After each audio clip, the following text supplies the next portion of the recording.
है हमारे ब्लॉग में पहली बार आए हैं। Hey guys, good morning. সকাল সকাল আবারও চলে এসেছি একটা নতুন ভিডিও নিয়ে। তো আজকে আমরা শ্রীডি ছেড়ে দিচ্ছি, যাচ্ছি হচ্ছে নাসিকের উদ্দেশ্যে। নাসিক হয়ে ত্রিম্বকেশ্বর যাব না ত্রিম্বকেশ্বরে ডাইরেক্ট চলে যাব ঠিক করতে পারছি না এখনই। তার কারণ এখান থেকে নাসিক হচ্ছে 100 কিলোমিটার আর ত্রিম্বকেশ্বর হচ্ছে 150 কিলোমিটার মতন। আগের দিন আমরা হোটেল পেতে একটু সমস্যা হয়েছিল বলে যে জন্য এই ডিলেমাটাতে আছি। দেখা যাক, যদি ত্রিম্বকেশ্বরে হোটেলের অ্যাডভাইস কারোর থেকে এখান থেকে নেবো আমি নিচে গিয়ে। যদি পেয়ে যাই তাহলে ডাইরেক্ট ত্রিম্বকেশ্বর যাচ্ছি, না হলে আমরা নাসিকে স্টে করে তারপরে ত্রিম্বকেশ্বর যাব। চলো রাইড শুরু করা যাক, তারপরে ফিরে আসছি।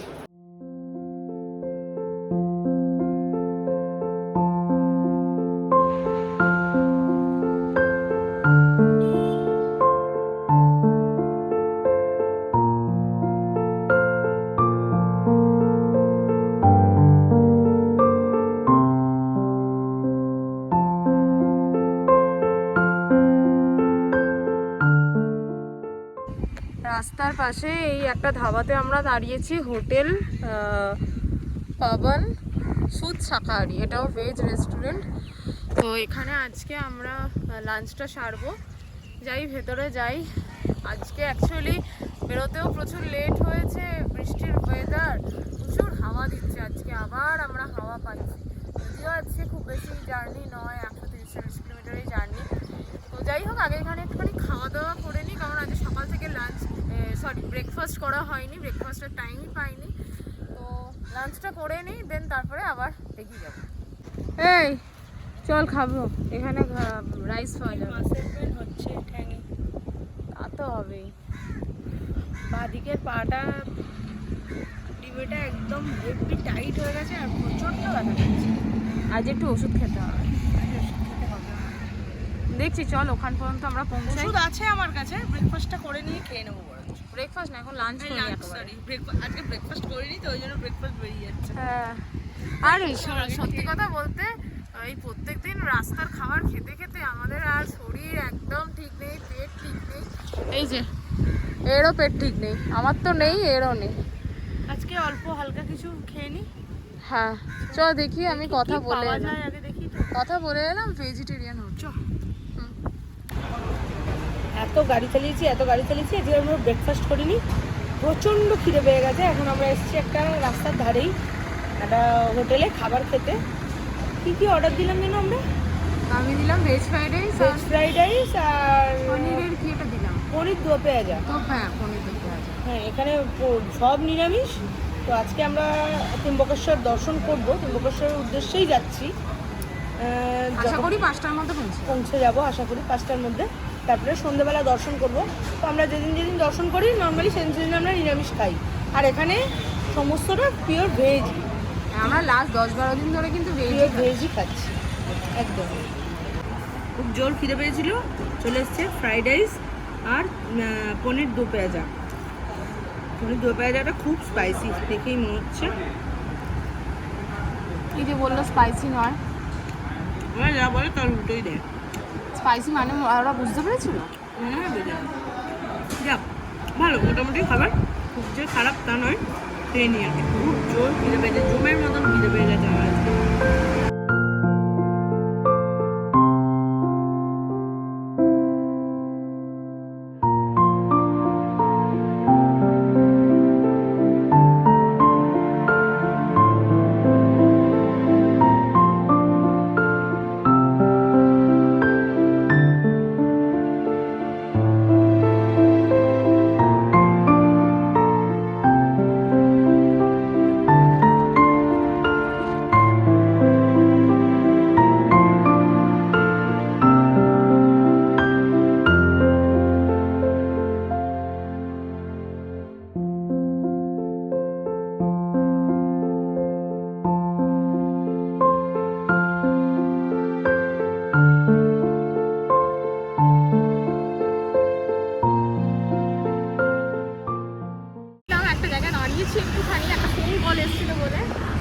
দাদা আমাদের দেখে দাঁড়িয়ে গেছেন।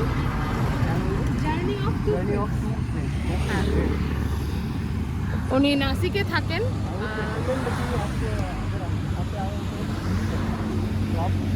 फ्राइड। स्वीट कौन सा? वीडियो में ले रही हूँ आपको। इट्स कॉल्ड दही दही वड़ा। दही वड़ा। हाँ, दही मतलब वो दही वड़ा तो अलग है, वो पानी पूरी का वो अलग रहता है। ओके ये अलग स्वीट है। Okay. I would recommend that you should try that one. Shop का name? Just near to here. I don't know the shop name, but बहुत सही है। I would recommend कि आप अगर कभी on the way है आप जरूर try कीजिए। ওকে ওকে ওকে ওকে। যে দাদা আমাদের একটা মিষ্টি খাওয়ার জন্য রেকমেন্ড করলেন, চলে গেছে ওখানে মিষ্টি আনতে আমাদের জন্য। উনি আমাদেরকে মিষ্টি খাওয়াচ্ছেন। কি জানি খাওয়াটা ঠিক হচ্ছে না ভুল হচ্ছে বুঝতে পারছি না, বুঝলি? আগে এক্ষুনি খেয়ে দেখবো, যদি ঘুমিয়ে টুমিয়ে পড়ি তাহলে একদিন খাবো। তুই আগে খাবি, তুই যদি ঘুমিয়ে পড়ি আমি তোকে বেঁধে নিয়ে যাবো, আর তুই তো আমাকে নিয়ে যেতে পারবি না। হ্যাঁ ঠিক আছে, আমি তোকে বেঁধে নিয়ে যাবো। ঠিক আছে, একবার ট্রাই করে দেখি, মনে হয় না খারাপ হবে। সবাই দেখছি নিচ্ছে এখান থেকে, গাড়ি করে করে এসে মানুষজন খেয়ে যাচ্ছে, তো একবার দেখি কীরকম কী বৃত্তান্ত, তারপরে জানাচ্ছি। এই হলো শপ, নেম যায় বজরং মিষ্টান্ন ভান্ডার। দহি বড়া খাওয়াবে। তো এটা নাকি দহি বড়া আমরা যেমন নামকিন টাইপের খেয়ে এসেছি ওরকম নয়, মিষ্টি জাতীয়। তো একবার খেয়ে দেখি কীরকম কী জিনিস। হাই হাই, আয়ো খোল। আচ্ছা খোল। টাকাও দিলেন না আমাদেরকে, এটা দিলেন।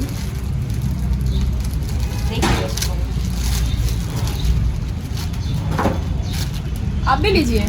लीजिए आप हम तो ले लेंगे। आप लीजिए। ठीक है, मैं पहले लेती हूँ। दही बड़ा। हाँ आप लीजिए। আচ্ছা এটা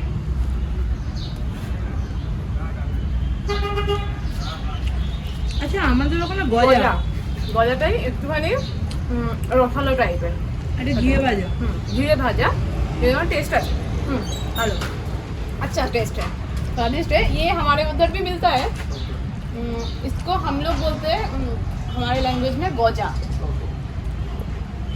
बट वेस्ट बंगाल के बाहर स्वीट इतना अच्छा मिलता नहीं है, तो ये अच्छा है। क्योंकि ये नासिक में भी बहुत कम जगहों पे ऐसा मिलता है। इतना फ्रेश जो है ना वो यहाँ पे मैं खास मैं यहीं पे रहता हूँ पास में। ओके मुझे आना होगा, प्रॉपर सिटी में भी आपको इतना अच्छा नहीं मिलेगा। ओके। ये चीज़। वैसे आपका नाम? आयुष। आयुष, ये आयुष है, हमारे ब्लॉग में पहली बार आए, तो ভালো লাগলো এরকমভাবে রাস্তায় হঠাৎ করে কারোর সাথে পরিচয় হয়ে তারপরে এরকমভাবে একটা ওদের যে খাবার দাবার সেখানে পরিচয় করিয়ে দিচ্ছে, ভালো লাগলো। Thank you so much. Thank you so much. आप लीजिए आप लीजिए। और क्योंकि ये करने में भी 2 महीना तो लगेगा ही, तो इसके लिए टाइम ज़्यादा होना ज़रूरी है, क्योंकि हम तो प्लान किए थे मतलब 50 दिन का, बफर लेके चलना पड़ेगा, क्योंकि हाँ वेदर ख़राब हो सकता है, हमारा तबीयत बिगड़ सकता है, सब कुछ हो सकता है, तो इसी वजह से। তো চলো ওকে বাই করে দিয়ে আমরা রওনা দিচ্ছি আমাদের গন্তব্যে। সেটি বেশ ভালো, আমাদের অনেক কিছু ইনফরমেশন এখানকার বিষয়ে দিল। নিজে উপযোজক হয়ে এভাবে নর্মালি কেউ হেল্প করতে আসে না, তো ভালো লাগলো, খুব ভালো লাগলো। কি বলিস? মিষ্টিটাও ভালো, সাথে সাথে ছেলেটাও ভালো। গজা খেলাম, বেসিক্যালি আমাদের কলকাতার গজা যেটা সেম জিনিস খেলাম, কিন্তু ও যে বললো এসে কথা বললো, বা রাস্তায় আমার ফোন এসেছিলো বলে আমি দাঁড়িয়েছিলাম, ও পেছন থেকে এসে কথা বললো, এটা অনেক পাওয়া। এবং মিষ্টির দোকানে নিয়ে এসে মিষ্টি কিনে দিল, আবার রাত্রে খাওয়ার জন্য সেটাও দিয়ে দিল। মানে বেসিক্যালি ব্যাপার হচ্ছে বাঙালিরা আতিথেয়তা করতে জানে, কিন্তু মহারাষ্ট্রের লোকেরাও করতে পারে। অবশ্যই পারে, অবশ্যই পারে। হ্যাঁ, ভালো লাগলো মহারাষ্ট্রে এসে।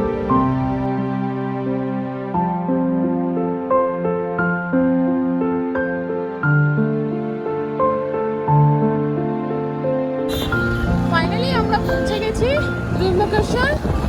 আশেপাশে প্রচুর হোটেল দেখছি, লজ দেখছি, কোনো একটা দেখে আমরা ফার্স্টে ফাইনাল করবো আজকে রাত্রিবেলার থাকার জায়গা।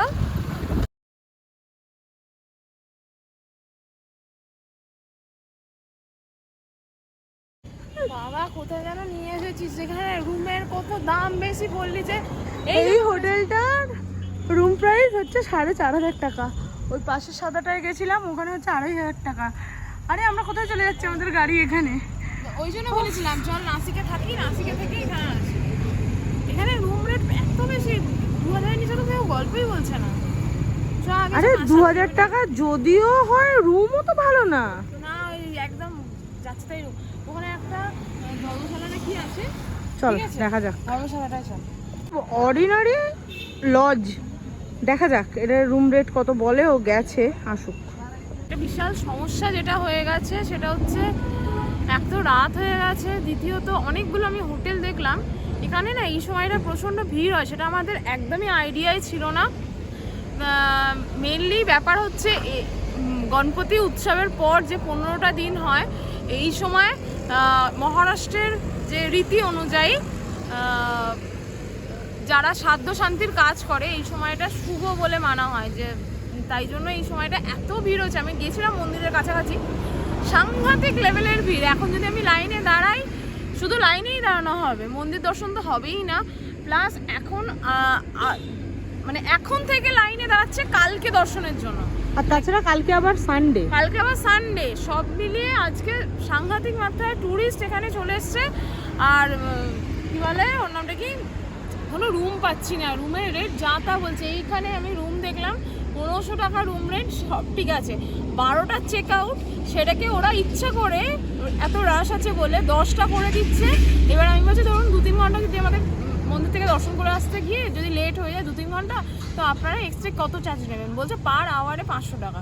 মানে বুঝতেই পারছেন গলা কাটার দাম।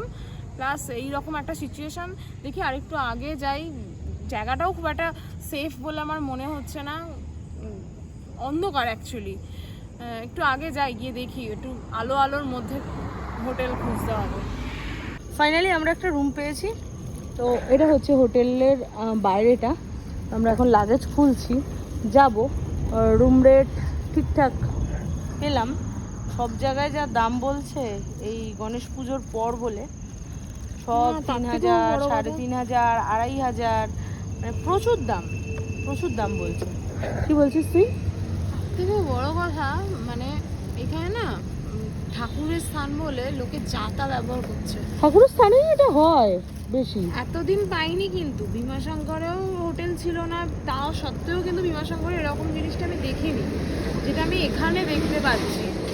এক তো প্রচণ্ড ভিড়, সেই জন্য রুম পাওয়া যাচ্ছে না। আর দ্বিতীয়ত ভিড়ের জন্য ওরা ফায়দা কি তুলছে, যে অনেক হোটেলে, ম্যাক্সিমাম হোটেলে এখানে চেক আউট টাইম 12টা, ওরা কি করছে 2 ঘন্টা এগিয়ে দিচ্ছে, 10টা বলে দিচ্ছে।